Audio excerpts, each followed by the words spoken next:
इस पॉडकास्ट की जो हमारी मेहमान है वो है जेनिल ढोलकिया जी। जेनिल एक योगा टीचर है। जहां पर हमने इस पॉडकास्ट में उनसे बात किया है स्ट्रेस मैनेजमेंट को लेकर के कि कैसे आप स्ट्रेस और एंजाइटी से दूर रह सकते हैं। जेनिल मुंबई से है, तो इसीलिए आज का ये पॉडकास्ट ऑफलाइन नहीं बल्कि ऑनलाइन शूट किया गया है।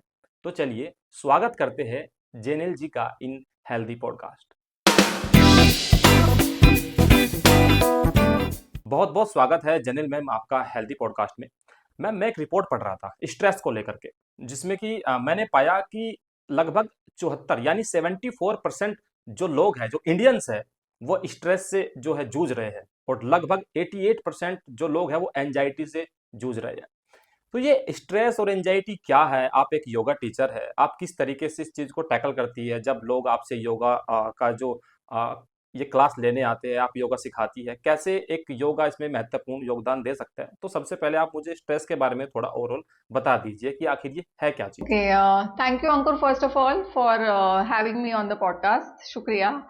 तो आपने एक बहुत ही इंटरेस्टिंग टॉपिक हमने चुना है, स्ट्रेस, जो आजकल इतना प्रोमिनेंट है हर जगह। हर कोई कह रहा है कि मैं स्ट्रेस में हूँ, आजकल एक्चुअली बहुत कूल हो चुका है कहना कि मैं स्ट्रेसफुल हूँ।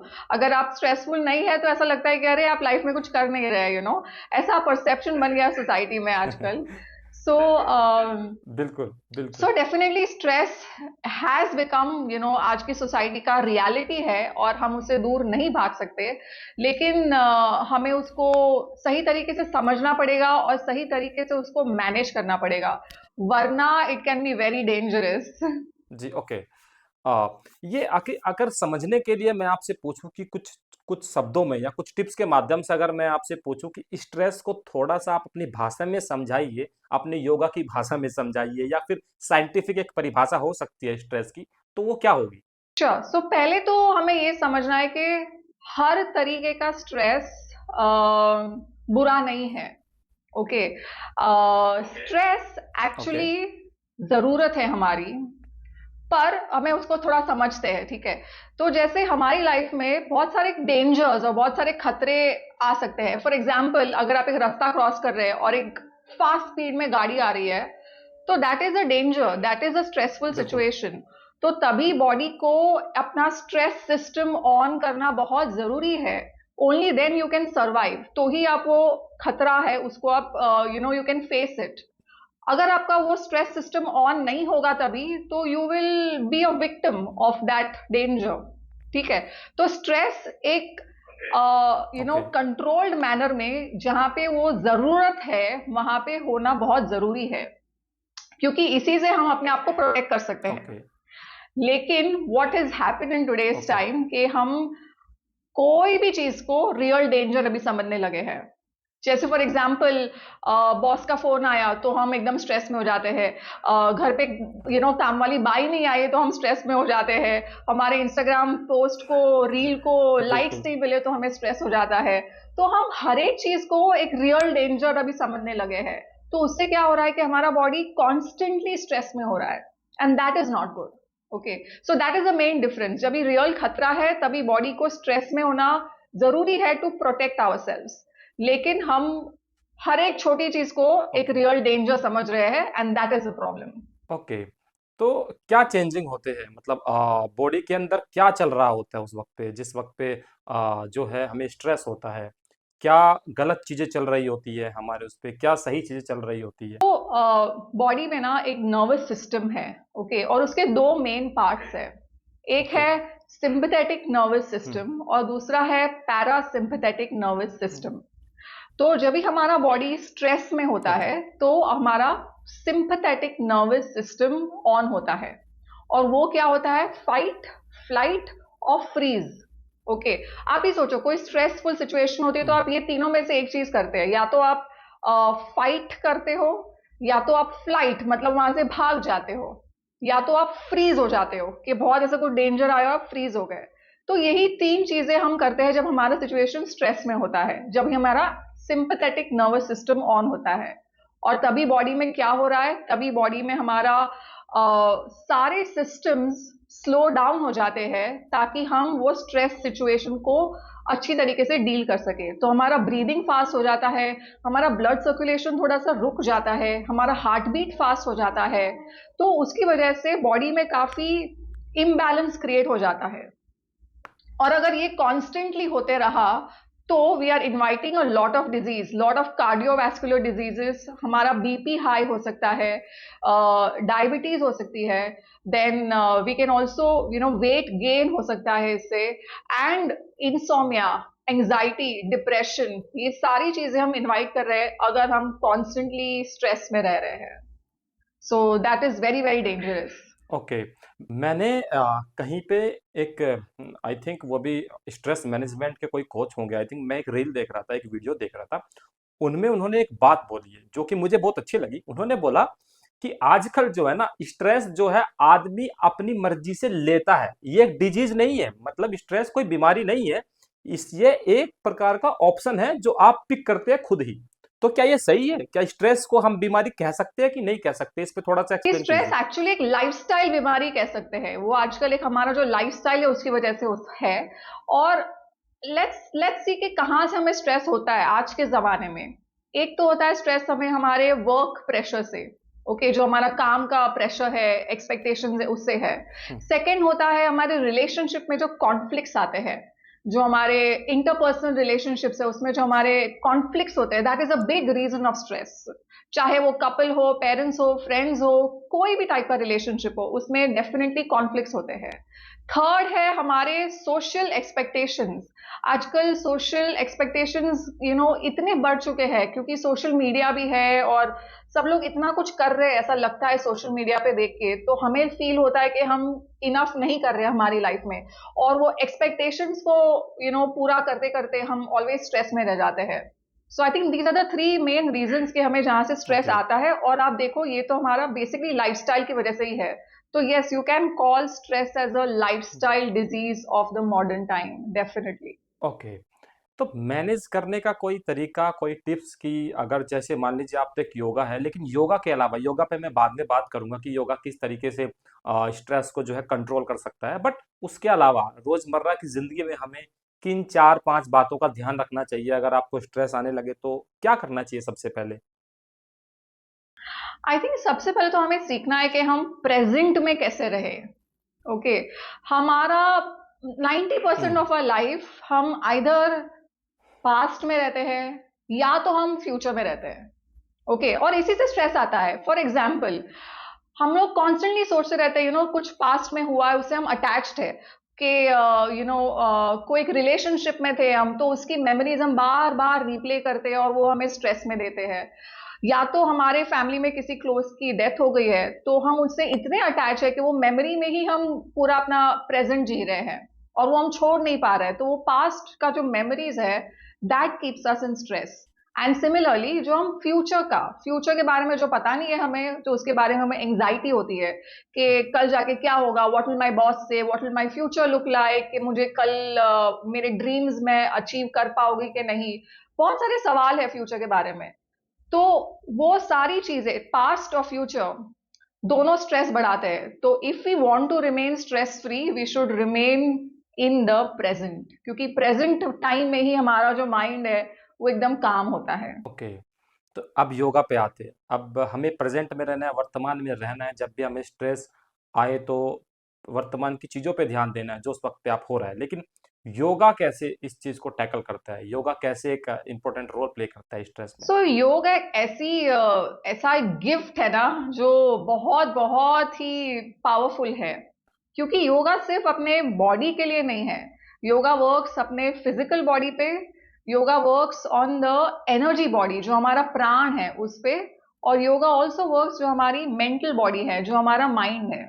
तो योगा इन तीनों चीजों के लिए बहुत ही लाभदायक है। और उसमें बहुत सारे टेक्निक्स है जो हमें एक होलिस्टिक वेलनेस, एक होलिस्टिक लाइफस्टाइल सिखाता है कि कैसे हम जी सकते हैं with our body, breath and mind. That is why yoga is so powerful and it works. Okay.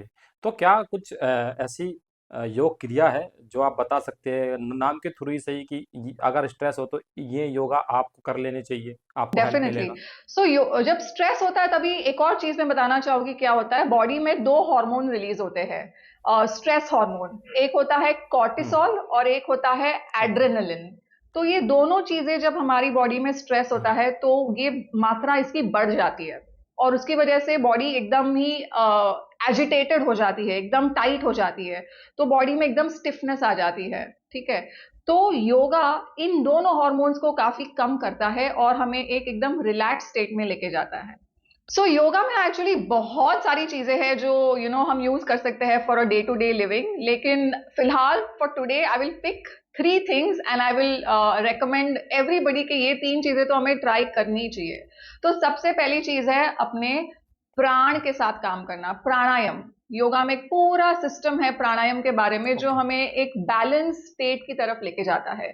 जब हमारी एनर्जी बहुत हाई है, बहुत ही इम्बैलेंस्ड है बिकॉज ऑफ स्ट्रेस, तो करेक्ट टेक्निक्स ऑफ प्राणायाम से हम उसको एकदम स्थिरता, एकदम बैलेंस स्टेट में लेके आ सकते हैं। और एक प्राणायाम है जैसे जिसका नाम है Anulom Vilom pranayam, and this is a very beautiful pranayam. ये कोई भी कर सकता है, चाहे आपको बीपी हो या हार्ट प्रॉब्लम हो या प्रेग्नेंट लेडीज हो, कोई भी ये प्राणायाम कर सकता है। आपको चाहिए तो मैं उसको डेमोन्स्ट्रेट भी करके एक बार बता सकती हूँ। हाँ हाँ, प्लीज प्लीज। सो ये नाम है जी। अनुलोम विलोम प्राणायाम और ऑल्टरनेट नॉस्ट्रल ब्रीदिंग। तो इसमें बहुत सिंपल, आप अपना राइट हैंड लेंगे और ये 2 फिंगर्स को कर्ल इन करेंगे और ये लास्ट 2 फिंगर्स और थंब को ऐसे स्ट्रेच आउट रखेंगे। ठीक है। And you will sit nice and tall और ये ओके। अपना आईज क्लोज करके क्लोज द राइट नॉस्ट्रल और फिर यहां से लेफ्ट से श्वास अंदर लेना है, फिर ये नोज बंद करना है और राइट से श्वास को छोड़ना है। फिर धीरे से राइट से वापस श्वास को अंदर लेना है, फिर नोज को बंद करना है और लेफ्ट से उसको छोड़ना है। सो ये हुआ एक राउंड। तो इस तरीके से वेरी स्लोली, बहुत आराम से आप मिनिमम ये 10 मिनट कीजिए every day and you will notice कि आपका माइंड बॉडी एकदम ही बैलेंस्ड रह रहा है। Then second technique okay. that I would say, तो second technique that I would say is जी। ये मैं सभी लोगों को बोलूंगी, go to Google and check this out. इसका नाम है yoga nidra. Okay, the second technique is called yoga nidra. Okay. Now इसका लिटरल मीनिंग होता है योगिक स्लीप। ठीक है। इसको एक मॉडर्न वेस्टर्न वर्ल्ड में आजकल ये बहुत पॉपुलर है और इसको ये लोग NSDR टेक्निक से जानते हैं, which means non sleep deep rest. NSDR ये कुछ नहीं लेकिन योग निद्रा है जो हमारे शास्त्रों में हजारों साल पहले लिखा हुआ है। व्हाट दिस डज इज, इसमें आप एक गाइडेड ऑडियो को सुनते हैं और आप बेड पे लेटे हुए हैं। आप ये सोने से पहले कर सकते हैं, 15-20 मिनट लगती है एंड वो आपको एक गाइडेड रिलैक्सेशन में लेके जाता है जहां पे आपका फुल डीप रिलैक्सेशन होता है टू योर सबकॉन्शियस माइंड। योग निद्रा से आपका सबकॉन्शियस माइंड से स्ट्रेस हट जाता है क्योंकि वो आपको फुल्ली रिलैक्स करता है, आपके सारे सिस्टम्स, हार्मोन्स, सेल्स, नर्व्स सबको रिलैक्स करता है। तो I would highly recommend doing yoga nidra every night before sleeping. And third technique that I would recommend is to do chanting, मंत्र जाप। क्योंकि जब हम कोई भी मंत्र चांट करते हैं, उसका उच्चार करते हैं, तो उसके वाइब्रेशंस इतने पावरफुल होते हैं कि वो हमारे माइंड को एकदम ही शांति में लेके आ सकते हैं। सी स्ट्रेस में क्या होता है, आपके दिमाग में बहुत थॉट्स चल रहे हैं कि मुझे ये भी करना है, वो भी करना है, ये ऐसा नहीं हुआ तो वैसा होगा, मैं ऐसा बोलूंगा तो वो ऐसा रिस्पॉन्ड करेगा। इट्स क्रेजी, हमारा दिमाग कितना सोच सकता है एक साथ, राइट?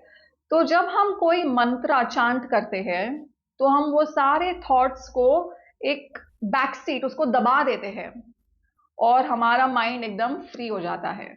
तो आप कोई भी मंत्र ले सकते हो जो आपको, आपका बिलीफ है उसके हिसाब से। या तो आप ओम नमः शिवाय ले लो, या तो हरे कृष्णा हरे रामा ले लो, या तो कुछ नहीं तो आप सिंपल ओम शब्द का उच्चारण कीजिए। ओम जैसा पावरफुल मंत्र और कोई नहीं है। तो आप स्ट्रेस की एक मैं ये कहूँ एक शब्द है प्रकाष्ठा मतलब कि स्ट्रेस किस किस हद तक खतरनाक हो सकता है, कहाँ तक ये अपना जो है साइड इफेक्ट छोड़ सकता है? स्ट्रेस का साइड इफेक्ट, स्ट्रेस का दरवाजा अगर हमने खोल दिया हमारी लाइफ में, मतलब हमने बहुत सारी और बीमारियों को हम निमंत्रण दे रहे हैं। बिकॉज उसी से सारी चीजें बिगड़ने लगती है हमारी ओके। लाइफ में। एक तो हमारे सारे फंक्शंस जो बॉडी के हैं वो स्लो डाउन हो जाता है। हमारा इम्यून सिस्टम बहुत बुरी तरीके से अफेक्ट होता है अगर हम स्ट्रेस में है तो।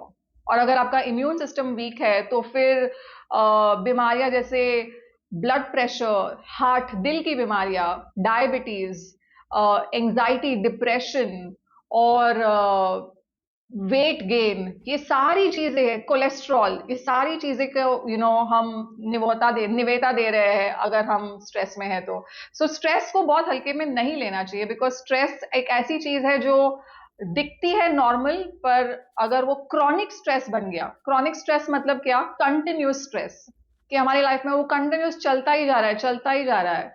तो once you have chronic stress, then you are inviting बहुत सारी बीमारियां आपकी लाइफ में। फिर आप बस तैयार हो जाइए सारी बीमारियों को लेके बैठने के लिए, अगर आप कांस्टेंट स्ट्रेस में रह रहे हैं तो। हाउसवाइफ जो है, मुझे लगता है ये हाउसवाइफ एक जॉब की तरह है, और हमारे देश में जो है ये मुझे लगता है सबसे बड़ी जॉब है हाउसवाइफ की, खासकर महिलाओं के लिए।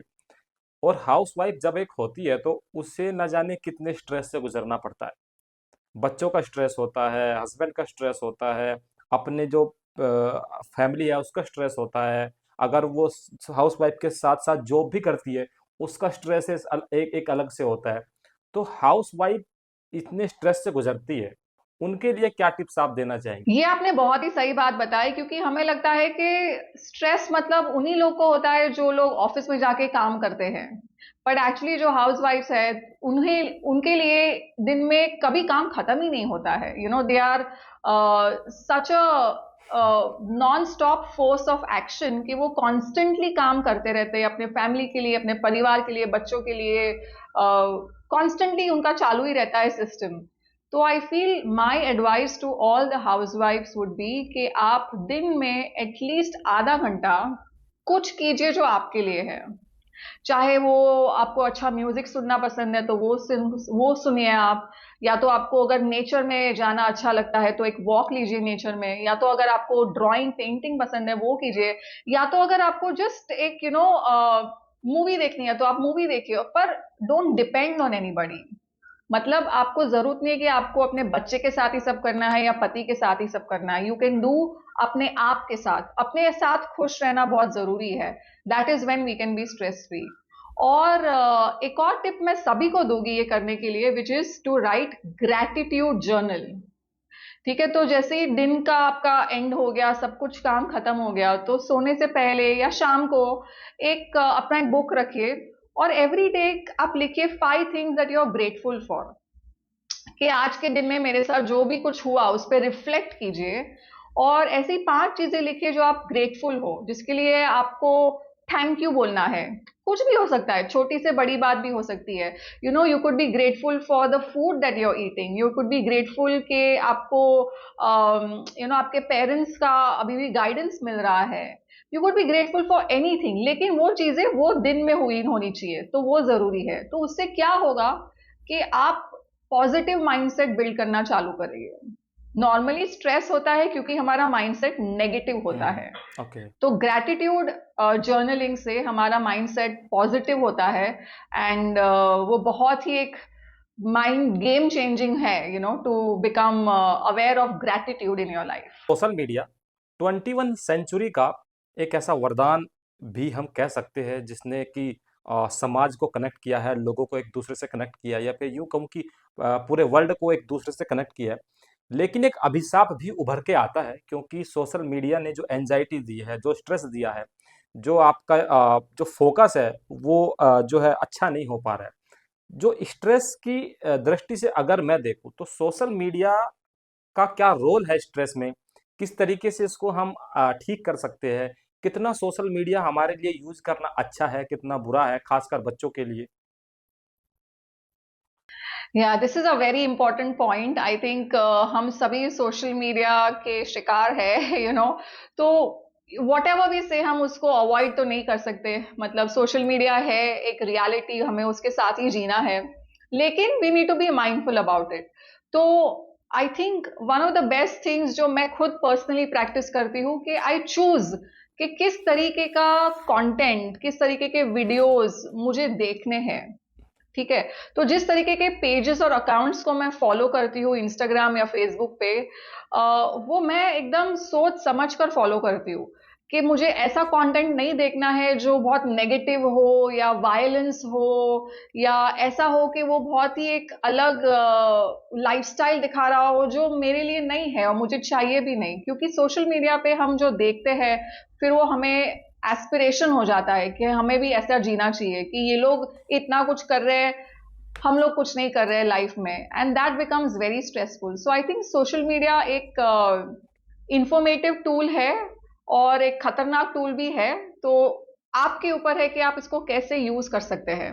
सो बी वेरी माइंडफुल कि आप क्या कंटेंट कंज्यूम कर रहे हैं, कौन सा कंटेंट आप सुन रहे हैं, देख रहे हैं, वो आपका माइंड थॉट्स को काफी इम्पैक्ट करेगा। So that we need to be very careful कि आप क्या फॉलो कर रहे हो। मैम क्या है कि एक वर्ड है सर्वाइकल स्पाइनल, अक्सर हम लोग क्या है कि फोन आ गया हमारे सामने, ये लैपटॉप आ गया, ऑफिस में तो लैपटॉप, घर पे आएंगे तो मोबाइल, उससे हमारा जो सर्वाइकल होता है, सर्वाइकल पेन होता है, ये अधिकतर बहुत ज़्यादा बढ़ गया है। खासकर अब तो मैं एक फिजियोथेरेपिस्ट से का पॉडकास्ट कर रहा था, तो उन्होंने भी बोला है कि अब हमारे पास कुछ ऐसे केस भी आने लगे कि बच्चों को भी सर्वाइकल होने लगा है। तो सर्वाइकल को ठीक करने के लिए 4 या 5 टिप्स जो हमें अपनानी चाहिए जिससे कि हम सर्वाइकल से बच सके। एब्सोल्युटली, पहले तो सर्वाइकल पे पेन होना भी स्ट्रेस की वजह से ही हो रहा है। ठीक है, क्योंकि हमारा तरीका, पोस्चर ऑफ सिटिंग, या तो हम जैसे लैपटॉप पे काम कर रहे हैं वो सारा तरीका गलत है, स्ट्रेसफुल है, और बॉडी हमारा इतना स्ट्रेस में आ रहा है। और cervical is the first area जहाँ पे स्ट्रेस जमा हो जाता है बॉडी में। सो फर्स्ट एंड फॉरमोस्ट तो हमें अपने फोन्स का यूजेज ऐसे नहीं करना है। ठीक है, this is called text neck syndrome, जो हमारा नेक एकदम नीचे देख रहा है और ये फोन हाथ में है, तो ये कांस्टेंट प्रेशर दे रहा है on the back of the neck, और ये एकदम ही बुरा है हमारे लिए। तो जहां तक हो सके फोन को अपने आई लेवल पे रख के यूज कीजिए। ठीक है, वो डिफिकल्ट है हाँ, लेकिन ठीक है ना, डिफिकल्ट हो तो आप ज्यादा यूज नहीं करोगे फोन, लेकिन ऐसे फोन यूज करना कांस्टेंट प्रेशर दे रहा है, and it's now a proper disease, text neck syndrome, because of too much texting. तो आई थिंक वो एक पहला चीज है। सेकेंड इज, हमारे लैपटॉप पे जब हम काम कर रहे हैं तो लैपटॉप का लेवल, स्क्रीन का आई लेवल पे होना चाहिए, दैट इज वेरी इंपॉर्टेंट। और एक चीज जो काफी लोग करते हैं, अपने शोल्डर्स को ऐसे ऑलवेज लिफ्ट करके काम करते हैं। ओके, सो ये इससे क्या होता है, बहुत स्ट्रेस बिल्ड होता है in our neck and shoulders. तो एंश्योर कि आप जब भी लैपटॉप पे हो तो यू रिलैक्स योर शोल्डर्स। ये जो स्पेस है ना ईयर्स और शोल्डर्स के बीच, बहुत जरूरी है। आई से आई से between the years and shoulders social distance always बनाए रखो, तो ये हमारा नेक फ्री रहेगा। स्ट्रेस कब होता है, जब हम उसको जकड़ के रखते हैं। Okay, so always keep the shoulders down. And one more tip that I can give is, काफी लोगों को जब अब लैपटॉप पे होते हैं या किधर टीवी भी देख रहे होते हैं, तो ये नेक है ना, हम बहुत ऐसा आगे लग के देखते हैं। It's called duck neck. Okay, जैसे हम उसको आगे रख के देख रहे हैं, तो इससे भी कांस्टेंट स्ट्रेन आ रहा है मेरे बैक पे और नेक पे। सो एंश्योर कि हम ये फिंगर लेके इसको थोड़ा सा पुश कर दे पीछे। ओके, तो ये नेक अपनी पोजीशन में आ जाएगा। So that way you can maintain अपना सर्वाइकल का हेल्थ और उसको स्ट्रेस में होने से और बचा सकते हैं। मैम जाते जाते आखिरी में बस एक सवाल कि हर इंसान को सुबह उठते ही क्या 2 से 3 काम अपने लाइफ में जरूर करने चाहिए जिससे कि वो पूरे दिन जो है एक तो स्ट्रेस फ्री रहे और फ्लेक्सिबल रहे और ऐसा ना लगे कि मतलब कि वो सुस्त है।